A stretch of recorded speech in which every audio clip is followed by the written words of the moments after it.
तो hello everyone, जितने भी स्टूडेंट्स यूटीपीजी एलएलबी का एग्ज़ाम 2026 में लिखने जा रहे हैं और कंप्यूटर में वो फुल मार्क्स लेके आना चाहते हैं इन 30 डेज़ में, तो आज मैं आपको बिल्कुल सही स्ट्रैटेजी बताने जा रहा हूँ जिससे कि आप अपने एग्ज़ाम में कंप्यूटर में सारे के सारे सवाल जो कि आपके 10 से 15 के बीच में आएंगे, वो सारे आप यहाँ पे सही कर पाएँ। तो आज हम इस ट्रुथ बॉम्ब को पूरा अंडरस्टैंड करेंगे कि किस तरीके से आप 30 डेज़ में आप अपने कंप्यूटर को बेहतर कर सकते हैं और फुल मार्क्स ला सकते हैं। सबसे पहले देखिए, हमारा ये जो डे 1 से लेके डे 5 है वो आपका होता है बिल्ड द बेसिक। जैसा कि मैं आपको बोलूँ, 17 टॉपिक आपको मेन पढ़ने होते हैं CUT-PG LLB में। उसमें से यदि मैं सबसे पहले आपको बेसिक टॉपिक को शुरू करना चाहिए, जैसे history of computer, generation of computer. Even last year आपको जनरेशन ऑफ कंप्यूटर से एक सवाल भी पूछा गया था। फिर input output device, software, shortcut keys. ये जो पार्ट है ये आपका बेसिक भी है और साथ में इन सारे टॉपिक से प्रीवियस ईयर सवाल भी पूछे गए हैं। तो आपको मेन अपना बेस स्ट्रॉन्ग करना चाहिए। कॉन्सेप्ट क्लैरिटी बहुत ज़रूरी है। और साथ में यदि बात करें तो आप शॉर्ट नोट्स, अपने हैंड रिटन नोट्स भी साथ में बनाते चले और डेली एमसीक्यूज़ की प्रैक्टिस करने की आदत डालिए। ठीक है, चाहे आप चैप्टर वाइज एमसीक्यूज़ सॉल्व कर रहे हो, मिक्स एमसीक्यूज़ सॉल्व कर रहे हो, लेकिन डेली एमसीक्यूज़ सॉल्व करने की यहाँ पे आपको हैबिट होनी चाहिए। नेक्स्ट यदि बात करें, जो हमारा डे 6 से लेके 15 तक है, ये हाई स्कोरिंग या कोर टॉपिक पे बेस्ड होता है, जिसमें जैसे हम बात करें नेटवर्किंग, इंटरनेट्स, इससे कई सवाल देखने को मिला है। मेमोरी हो गया, माइक्रोसॉफ्ट ऑफिस हो गया, शॉर्टकट कीज़ हो गए, एब्रीविएशन के चैप्टर हो गए, या फिर माइक्रोसॉफ्ट ऑफिस के चैप्टर हो गए। ये हमारे काफ़ी स्कोरिंग टॉपिक्स होते हैं जिससे कि कई तरीके के सवाल एग्ज़ाम में पूछे जाते हैं। तो आपको क्या करना है कि हर एक टॉपिक का, मतलब हर एक जो चैप्टर है उसके लगभग 20 से 30 क्वेश्चन आपको यहाँ पे कर रहे हैं। या यदि आप डेली करते हैं तो सबसे बेस्ट रहेगा, क्योंकि 17 टॉपिक्स है, 17 डेज में आपका हर एक टॉपिक के लगभग 20 से 30 क्वेश्चन आपके सॉल्व हो जाएंगे। तो काफ़ी स्ट्रांग यहाँ पे इम्पैक्ट पड़ेगा और कंप्यूटर भी आपका काफ़ी स्ट्रांग हो जाएगा। साथ में जो भी मिस्टेक्स आप कर रहे हो उसको आप नोट डाउन करते रहो, जिससे कि आपके जो रिमेनिंग डेज में है उसमें आप उसकी इम्प्रूवमेंट करो और उसको देखो भी कि क्या वो हमारा जो वीक पॉइंट है वो स्ट्रांग हुआ कि नहीं। जैसा कि आपको ये सारे के सारे टॉपिक्स यहाँ पे पढ़ने, ये आपका पूरा कंप्यूटर का यहाँ पे सिलेबस है।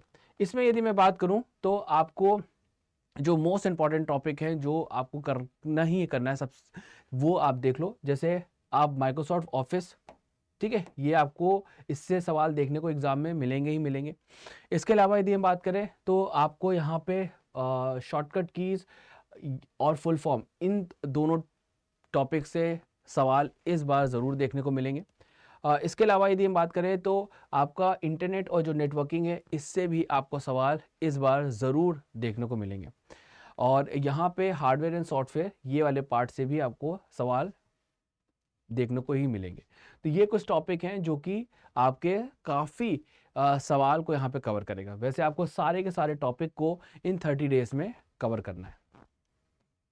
इसके बाद यदि बात करें 16 टू 22 का जो डेज है वो स्मार्ट रिवीजन का डे होता है, जिसमें कि आपको जो जितनी भी लर्निंग है वो आपको स्टॉप करनी, न्यू टॉपिक नहीं पढ़ना है, क्योंकि आपका लगभग 17 टॉपिक आपके आराम से 15 डेज में आप टारगेट रखो और उसको उसमें कवर कर लो। इसके बाद आपके जो वीक एरियाज़ हैं उसको आपको स्ट्रॉन्ग करना है। ठीक है, आपने पढ़ तो लिया है लेकिन बहुत सारे ऐसे क्वेश्चंस हैं जो कि आपको उस पर्टिकुलर चैप्टर से नहीं हो पा रहे हैं, तो उसको आपको स्ट्रॉन्ग करना है। ठीक है, आपको रिवीजन डेली यहाँ पे करना है, चाहे आप रिवीजन इवनिंग में करें या फिर नाइट में करें, जो भी आपने डिसाइड किया हो, लेकिन आपको रिवीजन डेली करना है। ज़्यादा से ज़्यादा एमसीक्यूज़ को यहाँ पे सॉल्व करना है, ये एक ज़रूर आप पॉइंट रखिएगा। चैप्टर वाइज ज़्यादा से ज़्यादा क्वेश्चंस को सॉल्व करना है। और यदि हम बात करें, आपको नाइट में एनालाइज भी करना है कि भाई ये मेरे से गलती हुई है, वो हम आगे ना करें। इसके बाद यदि हम आगे बढ़े तो हमारे पास आता है डे 23 से लेके 27। इसमें हमें क्या करना है, हमें मॉक टेस्ट पे फोकस करना है और स्पीड आपकी इंप्रूव करनी है। साथ ही साथ आपको यहाँ पे गेस वर्क, यदि आप कर भी रहे हो तो इंटेलिजेंसी का यहाँ पे इस्तेमाल करके गेस करना है। और बिग मिस्टेक बेसिकली क्या है कि आपको मॉक टेस्ट यहाँ पे आप सिर्फ दे रहे हो, यहाँ पे उसको एनालाइज नहीं कर रहे हो प्रॉपर तरीके से, बस मतलब मॉक टेस्ट दिए जा रहे हो, दिए जा रहे हो, दिए जा रहे हो, लेकिन उसको एनालाइज नहीं करो। एनालाइज करना बहुत ज़्यादा ज़रूरी है। यदि हम बात करें डे 28 से 30, जो कि आपका फाइनल रिवीजन बूस्टर होता है, जिसमें आपको क्या करना है, जो भी आपके नोट्स हैं, शॉर्ट नोट्स हैं, उसको आपको रिवाइज करते रहना है, ठीक है। जो भी क्वेश्चंस आपके रिपीटेड हैं प्रीवाईक्यूज के, उन पर्टिकुलर टॉपिक को और उन पर्टिकुलर क्वेश्चंस को ज़रूर आपको यहाँ पे ध्यान रखना है। जो टॉपिक्स तो बिल्कुल आपको उस पर कमांड बना लेनी है, जो जिस भी चैप्टर से जो सवाल पूछे गए हैं उन चैप्टर्स में बिल्कुल स्ट्रांग आपका होना चाहिए। साथ में आपको रिवीजन आप करोगे तो चीज़ें आपको बहुत बेहतर तरीके से याद रहेंगी, और आपको यहाँ पे कोशिश करनी है कि नई चीज़ें अब स्टार्ट नहीं करनी है। मतलब आप फाइनल स्टेज में जब पहुँच जाओ तो फिर आप पता चले कि उस टाइम पे आप नई पीडीएफ कोई देख रहे हो, नई बुक देख रहे हो, नहीं। इस टाइम पे जो भी आपने पढ़ लिया है डे 30 तक, उसको बस आपको बेहतर तरीके से रिवाइज करना है। Practice practice practice, revision revision revision. Last मैं यहाँ पे बस हर एक स्टूडेंट को यही बोलूँगा कि CUET-PG में कंप्यूटर डिफ़िकल्ट नहीं होता है, बस स्ट्रैटेजी आपकी यहाँ पे बेस्ट होनी चाहिए, स्मार्ट होनी चाहिए।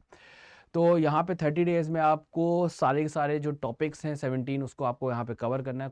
15 डेज़ में आप उसको कवर करो, उसके बाद रिमेनिंग आप प्रैक्टिस रिवीजन इस पे फोकस करो। और ज़्यादा से ज़्यादा लोगों को ये जो मैंने थॉट बताया है वो अपने फ्रेंड्स को भी शेयर करो। तो इस तरीके से आप बिल्कुल बेहतरीन तरीके से कंप्यूटर में अच्छे मार्क्स ला सकते हो और लाओगे भी। सो ये थी हमारी इंटायर स्ट्रैटेजी 30 डेज़ की। आप उसको फॉलो करिए और आपका कंप्यूटर यहाँ पे बेहतरीन हो जाएगा। यदि आप इसी तरीके से हमारे साथ जुड़े रहना चाहते हैं और पेड बैच में आप डिटेल में पढ़ना चाहते हैं, तो आप हमारा रफ्तार अल्टीमेट बैच या फिर रफ्तार हमारा यहाँ पे फास्ट ट्रैक बैच या महापैक ले सकते हैं। मॉक टेस्ट तो 100% सबको लेना ही है, और यहाँ पे आप बुक्स भी ले सकते हैं, जिससे कि आपको और भी बेहतर तरीके से प्रैक्टिस मिल सके। इन सभी में मैक्सिमम डिस्काउंट के लिए जो मेरा कोड है वो आप यूज़ कर सकते हैं, MG लाइव, जिससे कि आपको बेस्ट ऑफ द बेस्ट यहाँ पे डिस्काउंट देखने को मिले।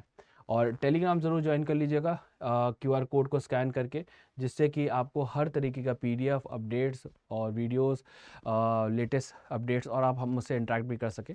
तो ये आपका ज़रूरी है, QR कोड ज़रूर स्कैन करके ज्वाइन कर लीजिएगा टेलीग्राम। सो फटाफट अभी बैच में इनरोलमेंट लीजिए, जिससे कि आपको डिटेल में हर एक टॉपिक यहाँ पे हम पढ़ा सकें और आपके सिलेक्शन को बिल्कुल इंश्योर कर सकें। तो इसी तरीके से और भी शानदार वीडियोस आप सभी के लिए लेके आता रहूँगा। चैनल को ज़रूर सब्सक्राइब कर लीजिएगा, इस वीडियो को भी लाइक कर दीजिएगा। सो मैं मयंकर आप सभी से यहाँ पे अलविदा लेता हूँ। थैंक यू एवरीवन, मिलते हैं नेक्स्ट वीडियो में।